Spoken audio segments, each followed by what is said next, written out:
Welcome to Entry Point Faith. Join us each week to discover fresh meaning in the world and find faith your way. Now, here is Pastor Nancy Lafferty. Have you ever felt invisible? Have you ever felt like no one heard you? No one listened to your words. No one looks into your eyes. No one tries to understand your feelings. Ever feel like nobody notices your work? Have you felt invisible because of the color of your skin or the wheelchair that you sit in or the lunches that you serve or the cardboard box that you call home? Ever feel like you don't matter even in your own family? Now, I suspect that every single one of us sitting here today has had at least one moment in our lives in which we wanted to scream out, I am standing right here. Do you see me? Do you not care about me? A writer named Violet, who was raised by a narcissistic mother, clearly and brilliantly describes what it's like to feel invisible.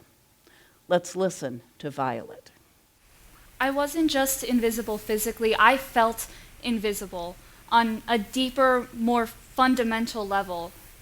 Unheard, unseen, as if nothing I thought, felt, or said was taken into account by others. I was emotionally isolated, disconnected from everyone else. My thoughts and desires were seldom elicited, and even on the rare occasion that they were, I do not recall them ever being taken into account.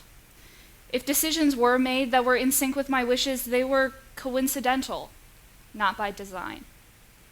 People talked over the top of me, behaved as if I was not even in the room, would not allow me to finish articulating a thought without either interrupting me or changing the subject mid-sentence. It was as if I was the only one who knew I was there, or felt or thought anything at all. So today, when we hear the phrase invisible people, our society has sort of made that the generic phrase for those individuals who do not have a house.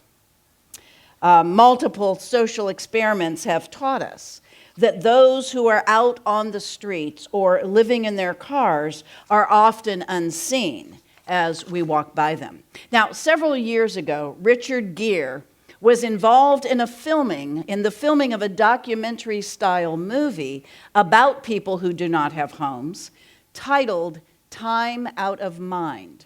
Now, in the movie, Gere posed as a man living on the streets in New York City. And here is how he described that experience. When I was undercover in New York City as a man without a house, nobody recognized me. People would just pass by me and look at me in disgrace. Only one lady was kind enough to give me some food. It was an experience I'll never forget.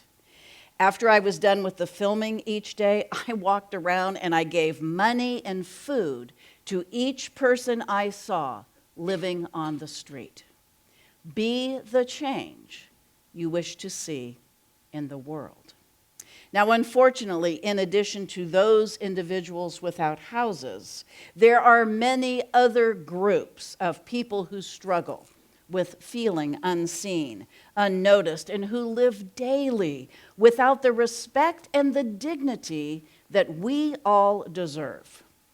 One group of highly invisible people contains those individuals who are in laborer positions, painters and mechanics and carpenters and plumbers and electricians and custodians and cooks and cleaning crews.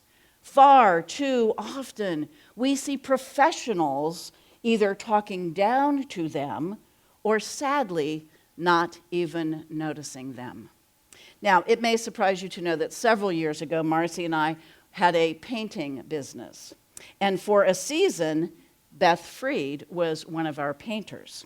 Now, one day while she was up on a ladder painting in a fancy office building, Beth paused and looked around, and she turned to Marcy and she said, I feel invisible because I'm just a laborer. I have no meaning to these people walking by in suits and other professional clothing. I don't matter. I'm just invisible. In addition to those people without houses and those in labor and service industries, there are countless other groups of marginalized people who are invisible to others in our society. People living below the poverty level, people with health conditions or impairments, people of color, immigrants, people with mental health problems, people with a substance use disorder, the older population. And quite honestly, those people who choose to identify as anything other than heterosexual. In short, anybody who would never appear as a character in a TV show in the 50s or 60s unless their character had committed the crime or their character was the subject of ridicule or mockery. So what should we do? How are we going to fix this problem? What do we do to stop the epidemic of invisibility? Well, I think we name the problem first, and then we begin to address it on a personal, local level. In my opinion, the problem is called shunning. We have chosen, perhaps completely unconsciously, to ignore or to shun some people. We do this in our families, and we do this to groups with whom we don't feel comfortable or with whom we don't feel a connection.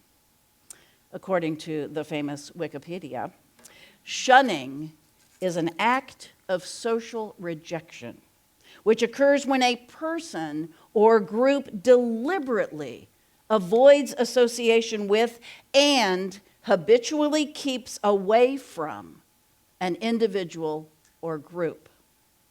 Social rejection has been established to cause psychological damage and has been categorized as torture. Now, by unconsciously or consciously choosing to shun individuals or groups of people, we have tortured them, and we have placed ourselves above them socially and spiritually. Now, I'm not comfortable with that. I don't want to be part of a group of people who torture other people. So the answer to the dilemma is really pretty simple. We learn to acknowledge others. In her article entitled Acknowledging Others, Judith Bowman writes these powerful words: being ignored and feeling invisible has become commonplace.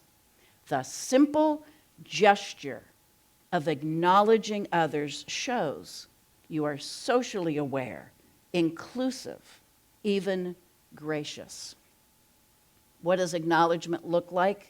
We all know this. It's actions that reflect that we recognize the existence of other people. Looking at them, smiling, nodding their way. It's all the gestures that we give to somebody that says, I see you. I see you. You're not invisible. Acknowledging means stopping to listen. Acknowledging requires that we place somebody else's needs over ours for just a moment. Acknowledging others means to remember dates that are important to those that we love. Asking how someone is feeling when we know they've been sick. Acknowledging means to understand and check in on people. As we read in Philippians chapter 2, verse 4, do not be interested only in your own life, but be interested in the lives of others. Sometimes, even in our families, we are guilty of isolating or shunning or ignoring one of our own members. Even in our intimate relationships, we sometimes slip into bad habits that slight those that we love and leaves them feeling unseen, unimportant, and very lonely. In 1952, Ralph Ellison wrote a book called Invisible Man, describing how he felt invisible as a black man. He wrote these words: "I am an invisible man. I am a man of substance, of flesh and bone, fiber and liquids, and I might even be said to possess a mind.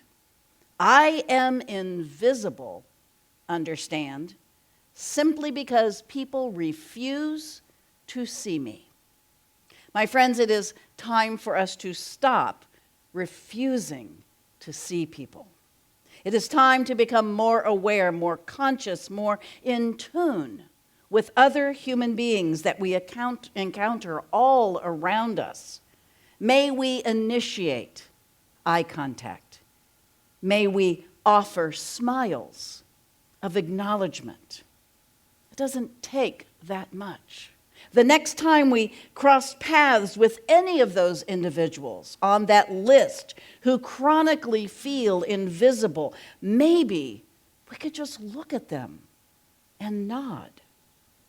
May we learn to acknowledge individuals who don't look like us or who don't fall in love the same way we do. May we thank the caregivers, the custodians, those who labor and serve humanity, instead of walking past people who live on the street. Let's just notice them. Acknowledging others is a choice. Let's make that choice as often as we can. Amen.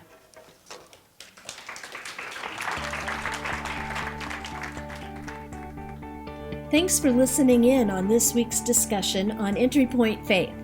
You can join the Entry Point Faith community in person every Sunday at 10:30 a.m. at Conner Prairie in Fishers, Indiana. For more information and a transcript of Nancy's messages, visit entrypointonline.org. Entry Point Faith is brought to you in partnership with mypodcast.media.